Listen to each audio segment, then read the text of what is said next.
Let's talk about the Sasha thing. Let's talk about the Sasha in the room. I was going to say the elephant in the room, but elephants are more coordinated. Anyways, I think I came to you shortly after WrestleMania when we started hearing all these rumors about Sasha Banks and how she's throwing a temper tantrum backstage and how it's entirely, unacceptable that she had to, lose her title at WrestleMania to an actual tag team, et cetera, et cetera, et cetera. And I messaged you, my buddy, one of my collaborators. What do you think of the Sasha Banks thing? And I think you said to me something along the lines of, yeah, it sounds like she's being a brat. Sounds like she's being a big baby. Yep. So from there on, I tried to look at it, somewhat objectively and say, okay, you know what, she's upset. She doesn't think she's been treated properly. Correct. Now, Guapo, you're a fan of women's wrestling. I'm a fan of women's wrestling. I think between you, me, and Kristen, we've got a lot of time for women's wrestling and how it's changing in the WWE, etc. There are a lot of women in the WWE that could make the statement that they haven't been given a fair shake and a fair platform within the WWE. Yeah. Who would you put on that list? Who hasn't been given a fair platform? Yeah. Oh shoot, what's her name with Titus? Dana Brooke. Dana Brooke. She has never been pushed heavily. And any of the Riot Squad, really. Any of the, yeah, or even Mandy and has never gotten a massive push. Nikki Cross. I mean, they haven't done anything with her, let alone being able to judge, right? Hell, they haven't done anything with Natty in the past couple years. Well, yeah, exactly. Considering what a leader she is in the locker room, apparently. Small things here and there. Not that she's the greatest in the world, but I think somebody that's incredibly underrated these days is Alicia Fox. Yeah. I mean, like I say, not going to set the world on fire, but she's been there a long time, and she's got sort of the natty reputation of like. I mean, she's definitely the most tenured women's wrestler in the company, other than probably Natalya. Yep. You could make the case for Asuka, because she's seen a bit of gold, but not very much. Yeah. And she literally got pushed aside for some storyline. Would you put Sasha Banks in that list in any way, shape, or form? Nope. I want to, because originally we were going to do a video on this, like, okay, cards on the table. You guys that have been watching me for a while know that I was promising a video on this topic a while ago, actually, and I had all the notes done up. Guapo and I could not find a common date, etc. But basically, I went at it from the mentality of the biggest example of who's pushed and who's not is who makes it to pay-per-view. And so what I did was I started in NXT. From her debut in NXT, I did every pay-per-view for every show that she was on. Like, so every pay-per-view that took place in NXT when she was in NXT, every pay-per-view that took place on Raw after she came up to the main roster. And I had it like literally like show by show. I'm not going to do that here because it would take forever. But here's some stats, and here's something I sent to a couple of other YouTubers that you guys might know, Joe Cronin, OK Fabe, etc. Yes. From 2014 to 2019, Sasha Banks has been featured in 33 pay-per-views for whatever brand she was on at the time, respectively. By featured, I clearly define featured as she was in the title match, or she was in the main female storyline at the time, or she was in the only women's match of the night, or she was in the longest women's title match, or women's match of the night. I think that's a fair way to define being featured.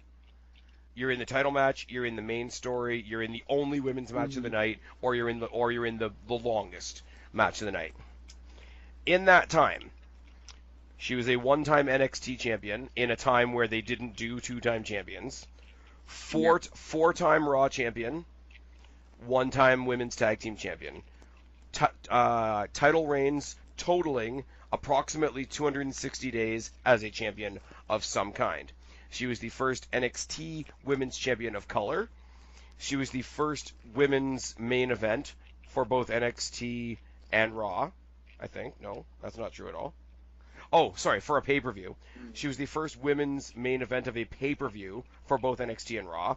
She was in the first women's Iron match for both NXT and Raw. She was in the first women's Hell in the Cell, the first women's Royal Rumble. She spent 54 minutes and 46 seconds in the first ever women's Royal Rumble, so she was the Iron Woman of 2018. She helped introduce the modern WWE women's title in that triple threat with Flair and Lynch. She helped introduce the WWE Women's Tag Titles, and kayfabe was given the credit for their creation, which is bizarre.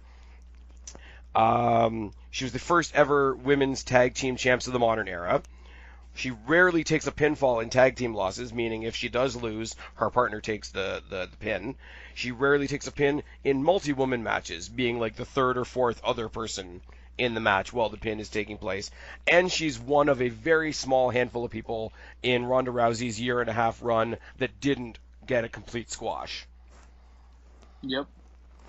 So, yeah, Sasha Banks can fuck off. Is my thing. Now, putting the stats aside, she's pissed off that she had to drop the titles when she thought she was going to hold them for a long time. I.e., a storyline in wrestling changed. Mm-hmm. How? Now, the fact that she's pissed off the fact that she's pissed off the storyline change is bizarre. The fact that she's pissed off about a tag team title storyline changing makes even less sense, because she says she's not in it for herself. She just wanted to create these tag team titles so that there'd be more opportunities for more women on the roster. Now, that doesn't work on two levels, I don't think. A, she is a multi-time women's champion, so she is a main eventer in the female context. Fair to say? Yes. Tag team titles, by definition, are mid-card titles. They are something for the mid-card to do while the main eventers are fighting for those main card titles. So if you've got a pair of main eventers holding those mid-card titles, how are those mid-card titles supposed to serve the mid-card?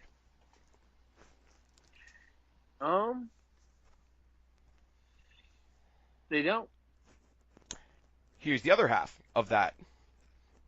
Okay, you've got proper tag teams in the WWE. I mean, they didn't have the Bellas. They could have, but they didn't. You've got Mandy Rose and Sonya Deville, who came up as a team. You've got the Iconics, who are like the tag team. And then you got Sasha Banks and Bayley, who came up as individual stars and got thrown together in a tag team. Now, there's a story behind that. They're friends in real life. Roddy Rah. You know, I'm sure there'll be a Total Divas documentary on it one day. But you got two singles. So you've got two main eventers that are mad that they had to drop mid-card titles. And you've got two individual single stars that are mad that they had to drop titles designed for tag teams in a division that has actual tag teams. Yes. Now you've got people that are like, well, her Raw title runs didn't count because they only lasted this many days, this many weeks, etc. Like I said, she's been a champion of one kind or another for over 260 days. But also, do you think somebody like a Dana Brooke, or as we said, Sarah Logan, Ruby Riott, Ember Moon, Asuka, etc., wouldn't have taken like a 3 or 4 week title reign over the nothing that they have received? I'm pretty sure they would take that, yes. Yeah. Because it's no matter what, it's Vince's call. It's what they want. If they want it, then they can do however they want to do it. And, the fact that, she got to defend those titles that she was given the credit for creating at WrestleMania, while a bunch of her coworkers and the ones that the rest of this roster that she claims to be fighting for. Like, I'm not doing this for me, I'm doing it for all the girls, while like 30 or 40 of them got shoved onto the pre-show in the Battle Royal that meant fuck all. And she got that. I don't know how we wrap our heads around, or I don't know how those women that are trying to get their very first shot like rationalize it in their head that this girl that's been given all this much, questionable whether she deserves it or not, rah, I'm not going to go into that. But like this girl that's been handed like 10, 20, 30 times as much as they have, throwing a hissy fit in the back because she hasn't been given enough. And now she's threatening. Now she's, and this is where I get into my disdain for the AEW element a little bit. Not that the company is bad, but like the element that it's starting to bring. The whole like, well, AEW's here, so now I'm just going to use it as a beating stick to get my way. It's like, no, you've been given more than most. Right. I don't know what to say other than that. Like literally, if people don't believe me, if people think I'm exaggerating the statistics, just go and have a look for yourself. Like, Sasha Banks can fuck off and all. I don't care how many airplanes you can land on your forehead. I don't care who your cousin is. I don't care if you're going to call me racist, sexist, whatever. I just finished saying that I hope Ember Moon is one of the contenders to win Money in the Bank. So if your thing there is to say, well, I have to win because I'm female, there's a lot of other females on the show right now that are way more deserving, trying way harder, and a lot more interesting than her. And if you want to turn it into a race issue, there's better options there too. Yep. I mean, hell, at this point, bring up Bianca.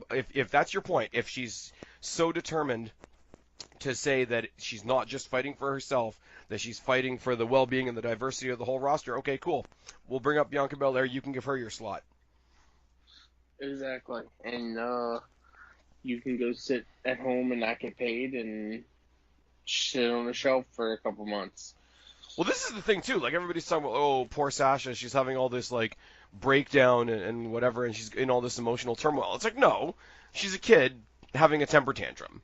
Like, let's be fucking real for a second. And she's writing on social media how I've told the bosses that I won't be coming to work this week. And it's like, well, you're an idiot. Like, I'm, my life is so hard, it's so rough, it's such a struggle, da da da. Meanwhile, let me show you some Instagram photos from the vacation that I'm on right now. Yeah. Like, I don't. Like, I know we're sort of on the same page, but I'm hoping you'll give me something to not just say, like, fuck this bitch. No, I mean, I can understand her frustration and being frustrated and mad about and not enjoying what happened, why they were told that their title reign would be longer and it wasn't. However, shit changes. You know how Vince McMahon works and how he operates. That's not anything that has ever changed. But it ain't real. It ain't real though. You were given this opportunity, and now you're being told, look, you're dropping the titles, you lost the titles. You're going to get a chance to get it back another time. Don't whine over it. Suck it up, because we have these ideas for you for the future. If you don't like it, I'm sorry, but I'm running a business. And, like, not only that, too, right? But if she's walking around, like, big dick swinging Jones, like, in the back saying, well, I'll just Dick swinging Jones. There you go. But the whole idea that, oh, I'm gonna demand whatever I want, and AEW is this big bad scary thing that I'm gonna hold over Vince's head. And it's like, well, no. He's got a contract that you signed, and within that contract, he can hold you to this, this, and this because you signed it. And I love it. And this is where we get into, the debates about the revival. This is where we get into the debates about Rey Mysterio back in the day, whatever. Oh, well, WWE took the option to extend their contract. How mean of them. Those provisions in that contract would not be valid if the superstars did not read them, sign them, etc. Correct. So here, Guapo, you're allowed to punch me in the face. Done. All right, Guapo, how dare you punch me in the face that I just asked you to do? because I wanted to, and I'm allowed to. And I mean, let's be real for a second. If she's not just blowing smoke, and if she's not just using AEW to like maybe get a higher pay or whatever the fuck she thinks she's gonna get from WWE, even if what they call the worst case scenario is the worst case scenario, they put her on like she has to ride out the rest of her contract and whatever the case may be. If she decides not to come to work, okay, yeah, she can't go to AEW right away. Boo hoo, you get a couple weeks or months, depending on how long her contract is, of paid vacation, and then you still get to go to AEW and do the old TNA shtick of, well, I worked for WWE and they were terrible, and I hate WWE. Cheer for me. See, that's actually the she won't technically have a paid vacation because there was recent reports that came out that said that Neville, whenever he did sit out, he was not paid during that time. Then maybe you should have come to work. Correct. But hey, if that was his decision, that was his decision. That's no one's fault but his own. Okay, Guapo, let me ask you something, right? Yeah. You're paid. You get paid by the hour at your job, right?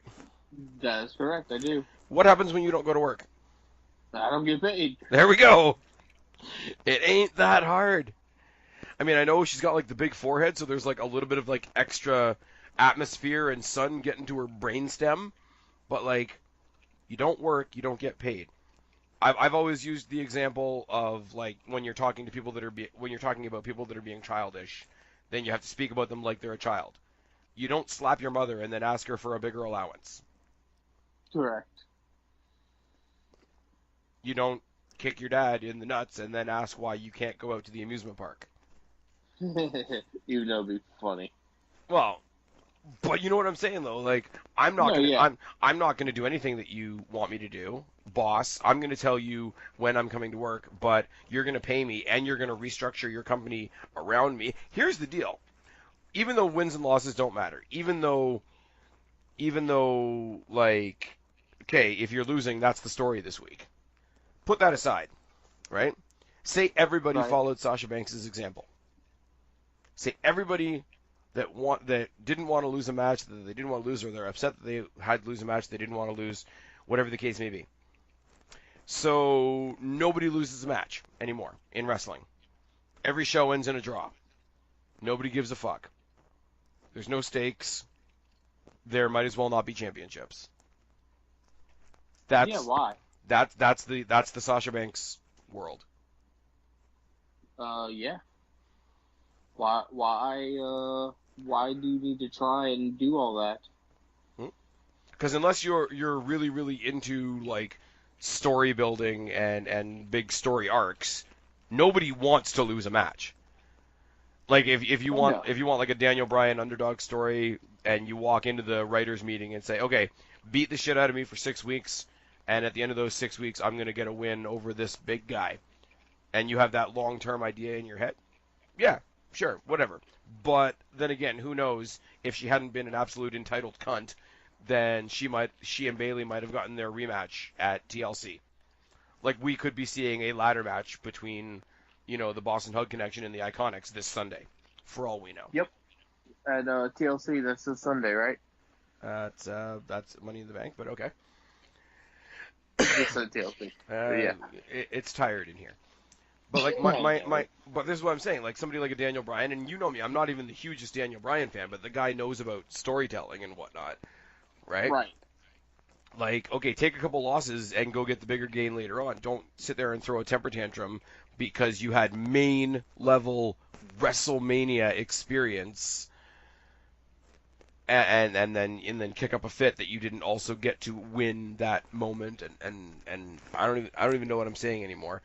But like you took your ball, you went home. Fuck off is really Yeah. and everybody's like, "Oh, well, she's going to replace Alexa because Alexa's cute and white and blonde, therefore she must be evil, therefore she must be sucking Vince off in the back or some other thing, and if she is, she's learning from Naomi, but that's another story altogether. This is the thing. the Sasha Banks thing, the Sasha Banks thing is so fucking ridiculous, and it's taken up so much of the like women's division conversation. I don't even care that Naomi is in the match on Sunday. Naomi's the match. Naomi's in the Money in the Bank match, and I Oh can't yeah, and I can't stand Naomi. yeah. Like Naomi's a worse wrestler than Sasha Banks. I will never sit up here and say that Sasha Banks is a bad wrestler.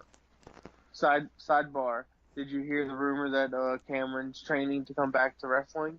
Okay, so we don't need Naomi anymore. Awesome. We kept the wrong Funkadactyl. We're slowly gonna fix that mistake. Yeah. But no, like in all seriousness, like people know I've said it forever. It's become a joke at this point. I can't stand Naomi. I don't think she's that great a wrestler. I don't think she's entertaining.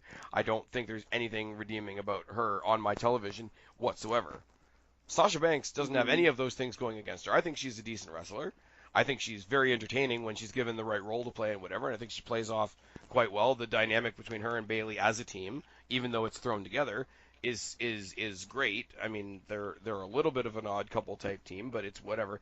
But like the amount of respect I've lost for her, it overshadows what I feel about Naomi both on and off my TV screen. So that's where I'm at right now. It's pretty bad. It is pretty bad.